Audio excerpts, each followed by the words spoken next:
안녕하세요, 헥슬톡입니다. 오늘 시간에는 좋은 기회로 토치라이트를 플레이해봤던 제가 느낀 다양한 점들에 대해 얘기를 들려드리려고 합니다. 이번 시즌 토치라이트는 특히 패스 오브 엑자일의 세기말 부근 그리고 패스 오브 엑자일 2의 시작일이 아직 많이 남았기 때문에 유독 참여 인원도 잔존율도 높은 것으로 보이는데요. 저도 이번 시즌을 진행하면서 어느 정도 전반적인 이해가 되었기에 다음 시즌부터는 패스 오브 엑자일처럼 강세인 빌드의 대략적인 메커니즘과 소개, 그리고 잘나가는 아이템들의 밸류 등 다양하게 다뤄볼까 합니다.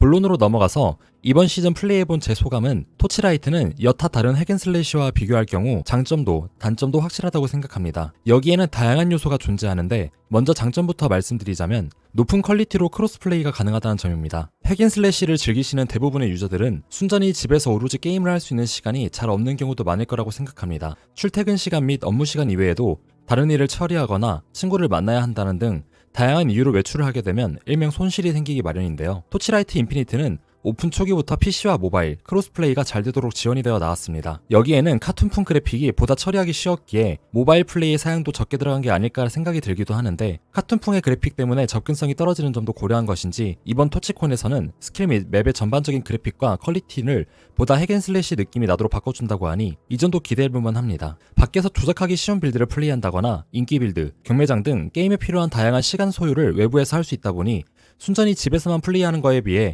비교적 시간 확보도 되는 편이라고 볼 수 있습니다. 제 경우에도 모바일 이점을 살려서 헬스장, 버스 및 지하철 등에서 특히 랭커분들의 세팅을 분석하거나 경매장에서 아이템 시세를 보는 등 시간을 많이 사용했네요. 다음으로 느낀 장점은 바로 빌드 참고 및 따라하기가 다른 핵앤슬래시 게임에 비해 매우 쉽다는 점입니다. 이는 꼭 캐릭터의 빌드뿐 아니라 파밍 빌드에도 해당하는 내용인데요. 패스 오브 엑자일을 생각해보면 유명 빌드에 대해 유튜브 혹은 글로 적힌 공략글이 올라오는 게 아닌 이상은 구체적인 파악이 힘들기도 하며 혹은 POB를 잘 볼 줄 모르거나 닌자 사이트를 확인해야 하는 등 게임 내부에서 이뤄질 수 없는 요소들이기 때문에 게임 플레이와 게임을 잘하기 위한 시간의 투자가 동시에 이뤄지기 힘들기도 하며 효율이 떨어지기도 합니다. 저는 이러한 점에서 토치라이트를 하면서 특히 이 부분에 넘쳐 놀랐는데 인게임 내에서 캐릭터의 빌드 그리고 파밍 빌드에 대한 공략 및 정보를 공유할 수 있으며 이를 손쉽게 따라갈 수 있게 적용 기능도 있다는 점입니다. 이를 통해 어떤 정령, 어떤 재능, 히어로 특성을 사용하는지 쉽게 파악할 수 있으며 인게임 내에서 모두 해결이 가능하다 보니 외부 사이트를 통한 시간 소요가 매우 줄어들게 됩니다. 이러한 장점은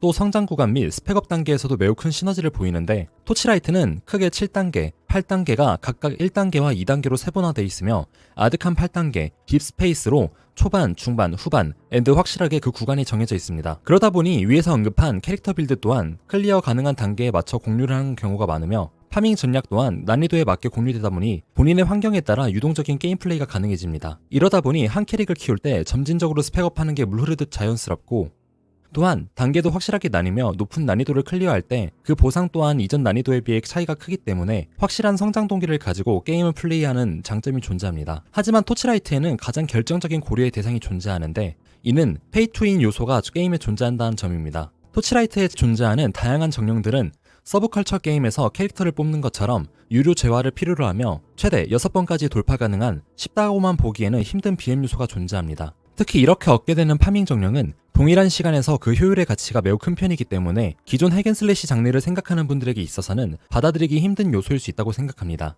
하지만 그만큼 캐릭터의 아이템이 뽑기 형식으로 BM이 추가된 게 아니라 파밍에 있어 특화된 BM이다 보니 갖춘 사람 입장에서는 엄청난 도파민을 느끼기 좋습니다. 드랍 필터를 이쁘게 적용한 뒤에 돌파가 잘 된 우수한 드랍 정령과 함께 한다면 파밍을 한다는 것 그 자체에서 무수한 도파민을 느낄 수 있으며 이 또한 매우 큰 재미 요소를 볼 수 있습니다.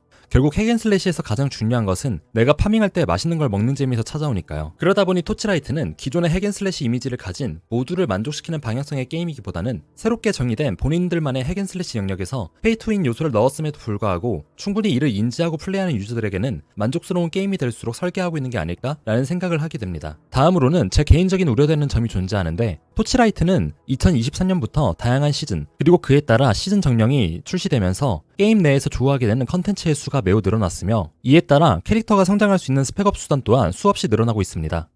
이번 시즌에는 특히 시퀀스 시스템을 통해 무기와 방패의 체급이 올라가다 보니 기본 옵션, 악몽 옵션, 시퀀스 옵션이 한 번에 좋은 무기 혹은 방패는 엄청난 스펙업 요소가 되기도 합니다. 제가 우려되는 점은 토치라이트에서는 시즌 컨텐츠가 다음 시즌에 바로 편입되고 있다는 점인데 패스 오브 엑자일로 예시를 들면 보통 시즌 컨텐츠는 경제적인 측면에서 새로운 파밍 환경을 조성하는 역할도 존재하지만 시즌 컨텐츠만의 캐릭터를 강하게 만드는 다양한 옵션 및 컨텐츠가 존재합니다. 하지만 이런 컨텐츠들이 쌓이고 쌓이다 보면 너무 오버파워 측면이 강해지기 때문에 스펙업적인 요소에 해당하는 부분은 전면 삭제하고 편입된다거나 혹은 편입되지 않다가 텀을 두고 한참 뒤에 편입이 되는 등의 방식으로 시즌에 적용됩니다. 토치라이트가 지금처럼 매 시즌 새롭게 생겨나는 컨텐츠를 계속 편입하게 되면 보다 시즌에서 고려해야 하는 요소가 많아진 뿐 아니라 그만큼 스펙업에 있어서도 인플레가 발생할 수 있으며 특히 시즌 파밍 컨텐츠들은 BM과도 매우 크게 관련이 있기 때문에 앞으로 어떤 방향성으로 시즌 컨텐츠를 다룰지 궁금해집니다. 마지막으로 게임을 플레이하면서 제가 느낀 정말 아쉬운 점인데 인게임 내에서 스펙업을 하기 위한 다양한 아이템들이 각각 어느 정도의 가치를 가지는지 파악하기 힘들다는 점입니다. 일반적으로 방어력, 저항, 체력 등이 올라가는 직관적인 수치가 바뀌는 경우에는 게임 내에서도 데미지 및 생존에서 그 변동 수치를 보고 파악할 수 있지만 다양한 조건부 옵션의 경우에는 그 수치를 파악하기 힘듭니다.